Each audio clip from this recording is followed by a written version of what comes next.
Je sais pas vous, mais ça m'avait tout l'air d'être un épilogue là. Mesdames et messieurs, l'heure est au bilan. Solo Leveling, c'est terminé. Et on n'a même pas eu les pieds de Gino. Salut YouTube, ici Azray.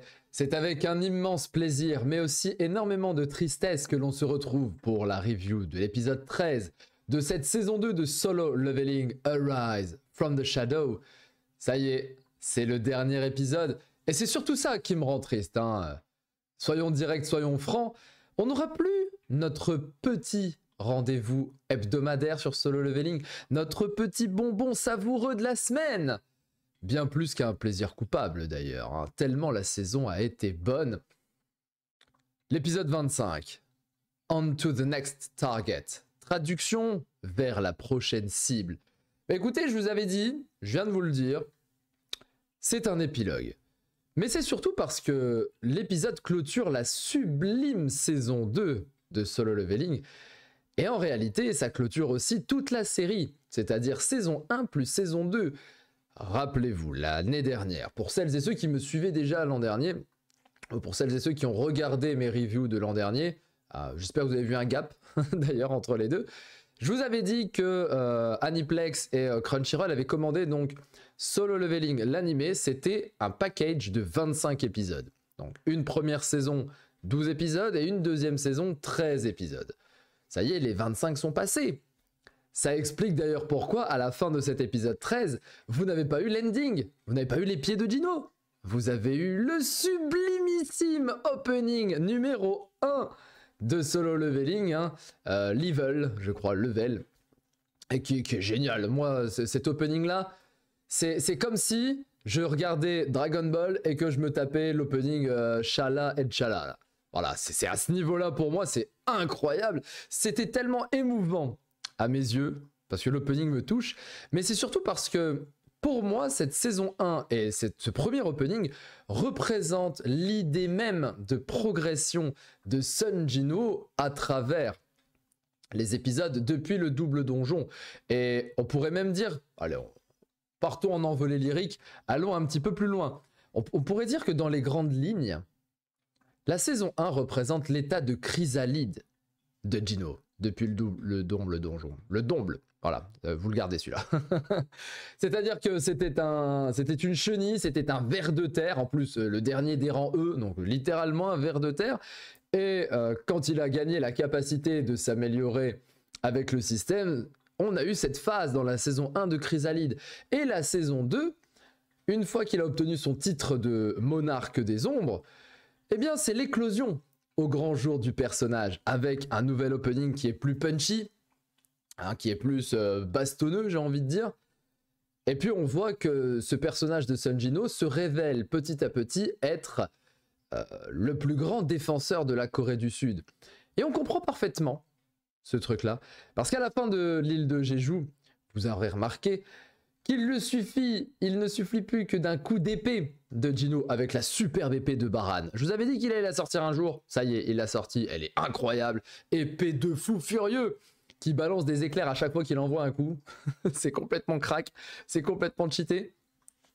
Mais donc, il est capable d'exploser des centaines de fourmis là où ces fourmis même mettaient une pression colossale sur l'hélicoptère qui contenait les rangs S.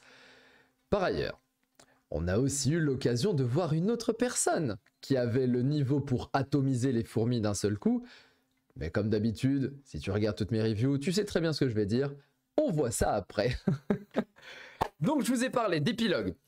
Parce qu'on n'est plus, à l'heure actuelle, on n'est même pas certain qu'on aura une saison 3. Vous voyez le ressenti que j'ai eu? Alors l'épisode était fou furieux, il était vraiment très très bien, beaucoup de mélancolie aussi dans cet épisode, une OST à certains passages où on voit un petit peu, bon c'était un petit passage PowerPoint où il y avait que des plans fixes, mais l'OST derrière fonctionnait très très bien. Moi j'étais pris de mélancolie complète, j'étais en mode non, je veux dimanche prochain avoir mon prochain épisode de Solo Leveling. Ça sera pas le cas malheureusement, mais c'est surtout parce que on n'a pas d'annonce de la saison 3, rendez-vous compte. Là, à l'heure où je vous tourne la vidéo, il n'y a aucune annonce officielle qui a été faite sur « Les gars, c'est sûr, il y a une saison 3 ». C'est avec le tweet de gag.fr que l'on retrouve une information qui est intéressante. C'est Atsushi Kanedo, producteur de l'anime Solo Leveling, qui s'ouvre sur l'avenir de cet animé après la saison 2. Il nous dit les phrases suivantes. Cette conclusion sera-t-elle temporaire ou non? Honnêtement, je ne sais pas ce que l'avenir nous réserve. Avec les encouragements et le soutien de tous ceux qui regardent, cela pourrait continuer ou non. Personnellement, j'espère que cela continuera. Alors évidemment, le tweet fait un petit peu langue de bois. Ah, il y aura pas. Dis-nous tout de suite, frérot. Nous, on veut la saison 3. Et s'il y a bien une saison 3, est-ce que ce sera le studio A1 qui va prendre la production qui sera à la baguette? Parce que pour moi, finalement, vous avez vu les reviews, je l'espère. J'ai pu leur taper sur les doigts à A1, mais ça reste un studio qui a su saisir l'essence même de Solo Leveling, malgré certains défauts qui troubleront le lecteur du manhwa. Globalement, c'était un divertissement, mais succulent. C'était un poulet, une régalade. C'était magistral. Moi, je me suis éclaté avec ces épisodes de Solo Leveling. Et logiquement, avec le retour ultra positif de la communauté, on rappelle les épisodes qui font plus de 700K likes, des records en veux-tu en voilà sur Crunchyroll, tous les sites pirates plus les sites officiels qui finissent par être complètement saturés lors des sorties d'épisodes. C'est pas n'importe quelle série qui est capable de faire ça, on tape dans les plus grands. On tape ça quand il y a... Même DB Daima, il n'y a pas eu. Si je dis pas de bêtises, à part un épisode qui a eu 9,9, mais on n'a pas eu de crash de Crunchyroll pour Dragon Ball Daima. On a ça pour du One Piece, on a ça pour du Dan Dadan, ou enfin voilà quoi. Encore, j'ai un doute Dan Dadan, mais bon, c'est que les grosses séries. Et donc Solo Leveling en fait partie maintenant, et ça fait super plaisir. Donc techniquement, Crunchyroll, Aniplex et peut-être A1, ils doivent nous pondre la saison 3. C'est obligatoire. Et comme ils vont mettre un an, allez, je suis gentil, 1 an et demi, on doit la voir en hiver 2026, comme là on a eu 2024, 2025 et donc l'hiver 2026, ou allez, si je laisse 1 an et demi, l'été 2026. Ils n'ont pas intérêt à foirer ce col-là. Et d'ailleurs, en parlant de col, est-ce que vous avez vu la petite image subliminale qu'on a eue dans l'épisode?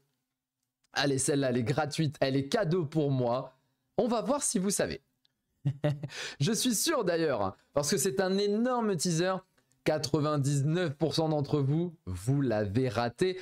Allez, frérot, Serette, je te laisse faire une pause et regarder à nouveau l'épisode. Et après, tu reviens me dire si tu as capté. D'ailleurs, j'en profite, abonne-toi.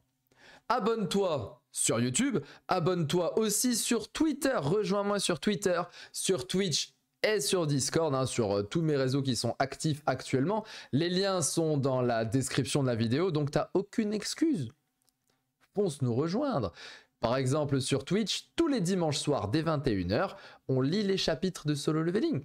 Et puisque la série s'arrête, on va aller plus loin. Donc si tu n'as pas lu le manhwa, que tu es anime only, que tu veux savoir ce qui se passe dans la suite avec le manhwa, rejoins-nous tous les dimanches, on va lire les chapitres, relire, enfin moi je les ai lus donc on va les relire ensemble et on va aller plus loin, on va même lire Ragnarok qui est la suite de Solo Leveling, donc ça va être un banger.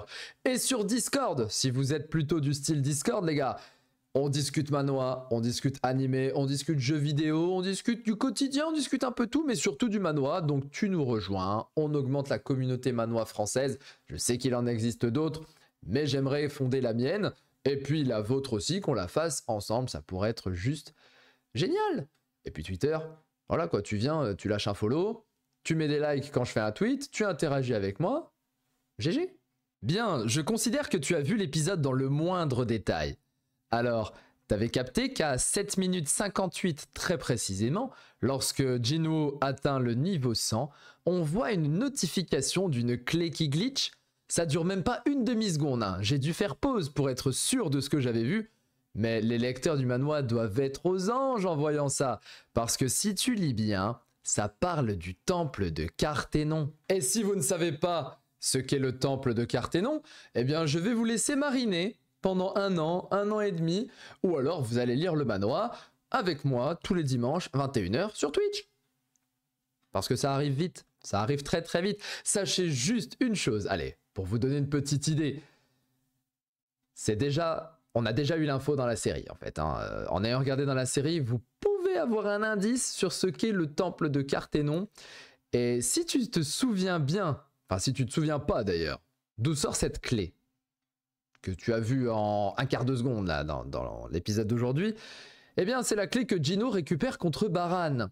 C'était une clé qui n'avait aucune indication. Quand il avait vaincu le monarque des Flammes Blanches, il fallait passer level 100 pour débloquer la description. Et ça, c'est une dinguerie. Et l'épisode est vicieux là-dessus. Hein. Parce que toi, tu vois, ouais, Gino level 100 avec son épée de zinzin. Et après, ça fait tout, ah bah, et on le voit marcher. Attends, j'ai vu un truc là. Ça annonce en tout cas un nouvel arc. Ça va être un arc de zinzin, vous n'êtes pas prêts. L'arc du temple de Carthénon, les gars. Magnifique. Ça va être... Et puis surtout, vous vouliez du lore. Vous vouliez de l'histoire. Le temple de Carthénon. Là, vous ne pourrez plus vous plaindre. Hein. Et d'ailleurs, en parlant d'arc, on termine donc dans cet épisode le fameux arc de l'île de Jeju. Et je suis sûr que tu t'es demandé... Pourquoi je n'ai pas encore montré mon petit homme? Et donc voilà, l'épisode adapte donc les chapitres 104.5 à peu près, ou un petit peu plus que la moitié du 104, au chapitre 110 de mon tome 9 du manoir. Même si une sacrée partie, c'est quand même, enfin, il y a beaucoup de passages hein, qui ont été complètement chantés. J'ai vraiment aimé la proposition qu'a fait A1 avec cet épisode, et surtout le rythme.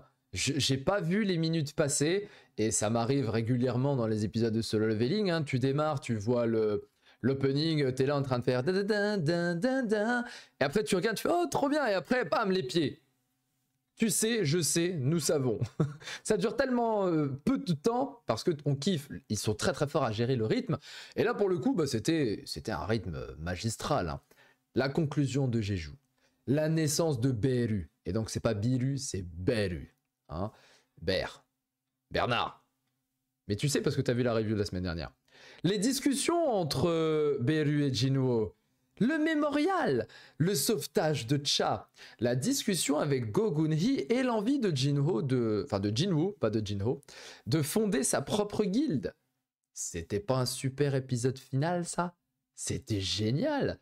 Alors certes, on n'a pas de Norma Selner, ni de Thomas André qui voit en direct live Jinwoo atomiser Beru.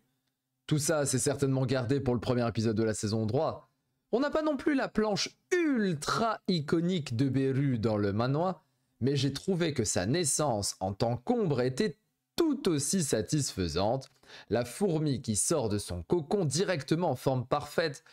Oh là là là là là là. Il manque certes aussi quelques détails, comme Jinwoo qui réveille la reine des fourmis en nombre avant de remarquer que le contrôle des fourmis lui revenait à elle. Il a donc fallu annuler l'extraction pour que Sungre devienne l'unique propriétaire des fourmis, et aussi parce que la reine était une pondeuse et pas une guerrière. Finalement, le plus gros écart entre manhwa et animé se trouve être dans le réveil de Min Byung-gu en tant qu'ombre, puisque dans l'animé, Jinwoo nous dit qu'il a entendu Byung-gu demander à aider pour sauver Cha Hae-in, ce qui explique pourquoi il l'a utilisé comme ombre.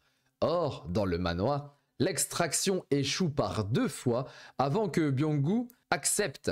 Au départ, il refuse cette méthode car il la considère comme impie. Bon là, c'est un twist qui m'a clairement interpellé. En tant que lecteur du manoir, j'ai fait Quoi? J'ai pas compris. Je n'ai pas compris comment Byung-gu a pu appeler Jinwoo et lui parler. Et c'est ce qu'on avait entendu à la fin de l'épisode précédent, le petit c'est ça. Certains ont cru que c'était Beru qui s'était réveillé, mais non. C'était Myung-gu qui lui a dit je veux aider Cha Jinwoo. Cha Jinwoo, j'ai dit n'importe quoi, mais c'est pas grave, on continue. Tu te dis une chose, tu te dis attends. Jinwoo réveille Beru. Beru parle. Alors Jinwoo est choqué, hein. Il fait ah tu parles toi? Pourquoi mes autres ombres elles parlent pas? Je suis maréchal. Ah, donc mes ombres ont des rangs et on a vu Ygritte et Tank, je crois. Enfin le gros ours là. Ouais, c'est Tank parce que c'est Iron pour Kim Chul. À chaque fois je me plante entre Tank et Iron. Donc c'est Ygritte et Tank. Quand ils sont passés chevalier élite, hein, Ygritte c'était masterclass hein, quand il est devenu en full bleu. Hein, et en fait, Beru il est déjà un rang au-dessus d'Ygritte, donc il est maréchal. Tu te dis, bon, ça veut dire que si Y continue à augmenter, est-ce qu'il va se mettre à parler? Est-ce que le frérot va parler? Ce serait insane, franchement. Imaginez les débats entre Bilu et Ygris, ça serait ouf. Est-ce que Kim Chul peut se mettre à parler par la suite? Est-ce qu'il va dire « Jinwo, tu m'as tué, espèce d'enfoiré !» Ça serait ouf aussi. Et ça, franchement, ça crée une espèce d'iconisation autour du Dino, mais ça crée des interactions aussi. Hein, toutes celles et ceux qui « il n'y a pas de lore, nanana, c'est nul ». Regarde, ça peut être cool, non? Mais revenons à Byung-gu. Quand Jino a réveillé Min Byung-gu, il n'a pas parlé, le frérot. Donc ça veut dire que ça n'est pas une ombre de rang maréchal. Alors pourquoi est-ce qu'il a parlé avant, en tant que mort? Il n'y a pas ça dans le manga, hein. Enfin dans le manhwa. Ah, je vais me frapper, on dit pas manga, c'est manhwa. Il n'y a pas ça dans le manhwa. Là, j'ai été pris au dépourvu. Est-ce que ça fait partie du novel? Parce que tu te dis une chose. Jino est capable d'entendre les morts maintenant? Ce serait ouf. et du coup, la réaction des rangs S, qui sont comme ça, l'autre il lui ramène, enfin l'ombre, ramène le corps sans tête de Byung-gu.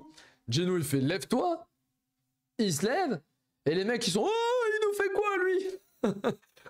Le caméraman qui dit bon heureusement que j'ai caché ça à l'humanité entière parce que si les gens apprennent que lui il relève les morts, c'est chaud. Donc Choi qui fait mais c'est un nécromant ce type, mais c'est quoi cette dinguerie? Et après il se dit attends, ça veut dire qu'à chaque bataille il engrange et donc il devient de plus en plus puissant. Donc il se commence à faire pipi dessus, Choi. Et Baek il se fait la même chose. Il se dit ok, il est out of context, il est out of our league, il est plus du tout dans notre ligue. C'est fou. L'iconisation de Jino à ce moment-là, il fait de l'aura farming sans faire de l'aura farming. J'ai trouvé ce passage qui était exceptionnel. Le lien entre Baek, Myonho et Min Byung-gu est magnifique. Le moment où l'ombre sourit, j'étais pas bien. La relation qui perdure après la mort, l'empathie de Jino qui libère Byung-gu, sachant que c'était un heal de rang S quand même. Absolument pas négligeable dans une guerre. Très peu de mots, mais lourd de sens. C'est ça aussi, Solo Leveling. Et là, vous n'avez pas été choqué? Qui est ce monstre qui one-shot toutes les fourmis qui se rapprochent des côtes chinoises? Ils ont mis tout le budget sur cette scène, c'est sûr et certain. Là, ils se sont dit, attends, ce type-là, c'est sa première apparition, il faut qu'elle soit iconique. Et elle a été iconique. Magnifique.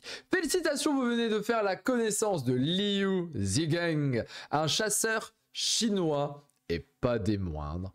On le voit même dans une image à la fin de l'épisode, hein, aux côtés de Thomas André, Wang Dongsu, Matsumoto. Ça donne tout de suite un aperçu de ce qui risque d'arriver dans les saisons prochaines, hein, de ce qui attend Jinwo pour la suite. Clairement, ça doit vous faire penser à une chose, c'est qu'on entre dans des considérations internationales dorénavant. On a vu que l'épisode a appuyé beaucoup sur le ressenti des chasseurs japonais face aux résultats de cette bataille. Et honnêtement, c'était top. Le fait de voir Matsumoto péter un plomb jusqu'à en faire virer son téléphone. Le fait que les chasseurs de rang S japonais, l'autre, j'ai perdu son nom avec les cheveux jaunes là, il avait peur. Mais Sugimoto, qui est le deuxième blond, qui dit non mais en fait Beru est mort, hein. On peut y retourner quoi. L'autre il fait quoi? Il y a quelqu'un qui a tué Beru? Oui. Enfin, il disait pas Beru, il disait la fourmi. Cet arc est très important dans la géopolitique, dans le lore de Solo Leveling. Il y a tout cet aspect, n'oubliez pas, chaque chasseur dépend d'une nation et les nations sont plus ou moins puissantes en fonction de la qualité et de la quantité des chasseurs qu'ils ont. Enfin, qu'elles ont les nations. Et on a des chasseurs de rang nation. Et on a des chasseurs de rang S. Et puis après, ça va jusqu'au rang E. Donc, le Japon voulait avoir une énorme influence sur l'Asie et peut-être même dans le monde. Et là, c'est un échec critique. Un échec, mais complet. C'est pour ça qu'il pète un plomb, Matsumoto. Et c'est génial. De l'autre côté, les Coréens qui auraient dû se faire annihiler, et c'était le but des Japonais, de massacrer les chasseurs de rang S coréens, eh ben, ils découvrent qui? Un héros tellement puissant qu'à lui seul, il est capable d'avoir la puissance d'une nation. Suivez le rythme. En tout cas, voilà. Il y avait d'autres détails aussi hein, qui ont été modifiés par l'animé, mais je ne vais pas forcément m'attarder sur tous les micro-détails, je vais m'attarder finalement sur ces images. Qui sont ces deux types qui ont l'air ultra fumés et qui débarquent sur l'île de Jeju quelques jours après le raid? Je ne dis rien, mais encore une fois, vous n'êtes pas prêts. Si vous voyez mon grand sourire là on est peut-être sur quelque chose de... Ah, ça va être trop bien, ça va être beaucoup trop bien. Vous vouliez du lore? Eh ben voilà, suffisait d'attendre, ça commence maintenant. Vous savez, la première partie de Solo Leveling, dans l'animé, ce sont donc les saisons 1 et les saisons 2, enfin saison 1 et 2.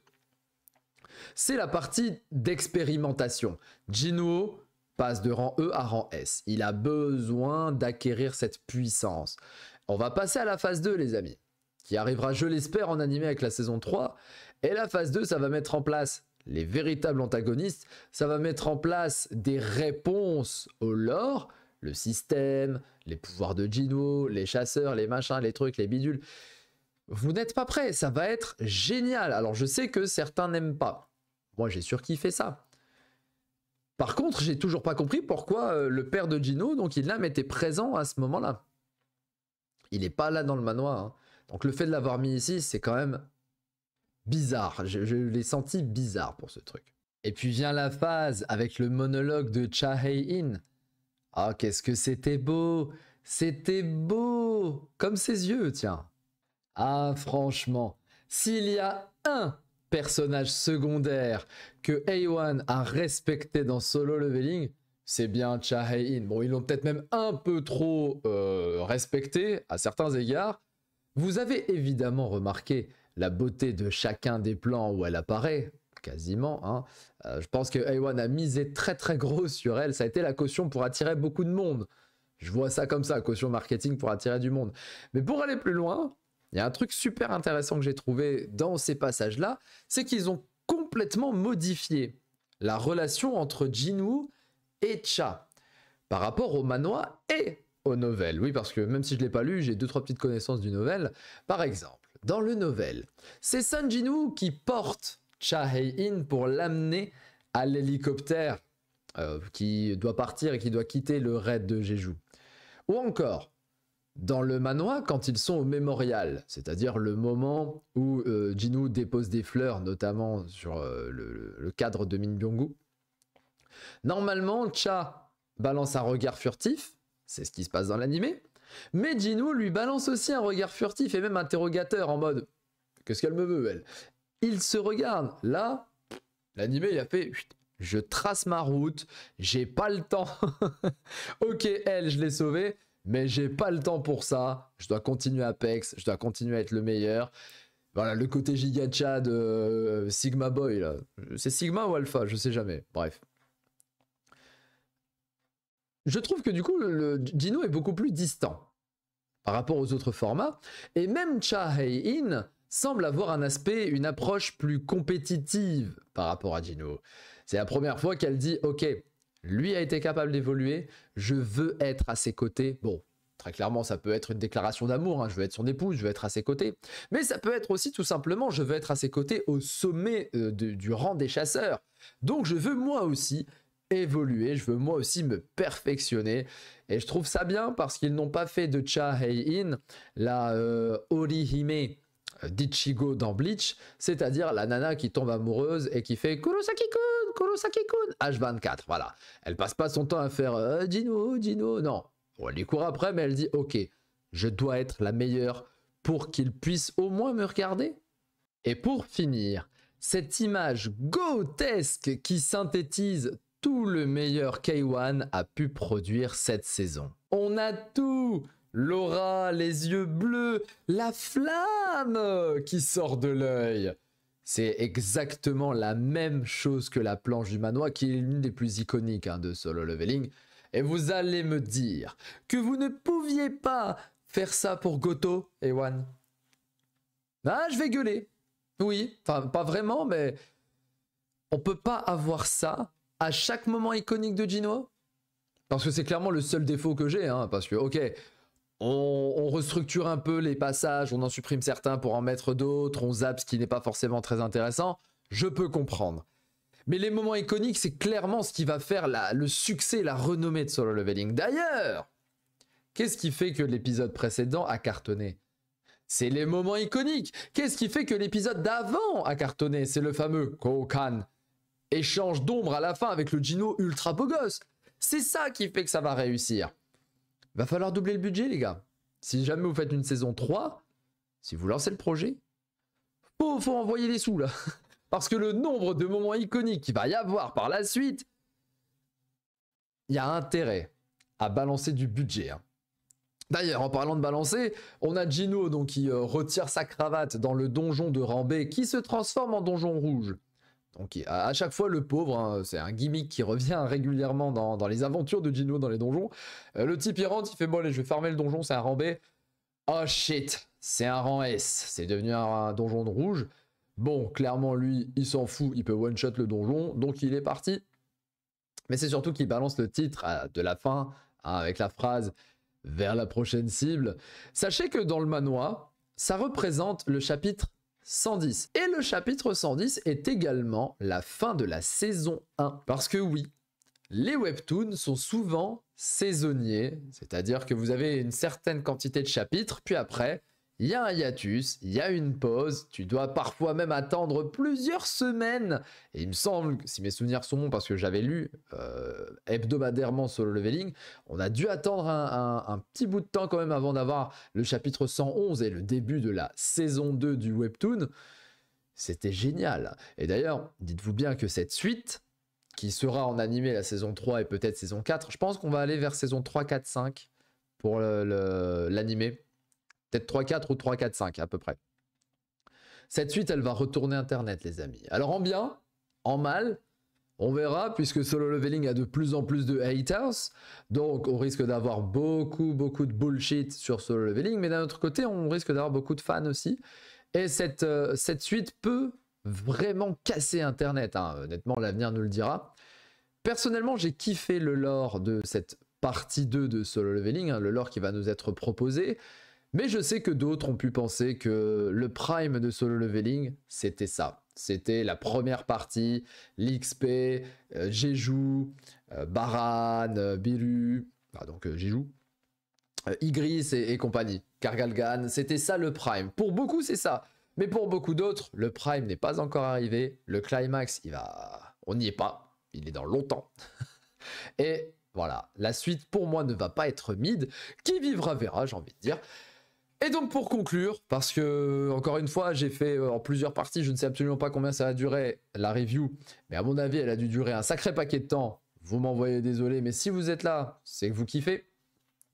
La note. Pour l'épisode, je mettrai un superbe 9 sur 10, parce que pour moi 10 sur 10, il faut qu'il y ait de la baston.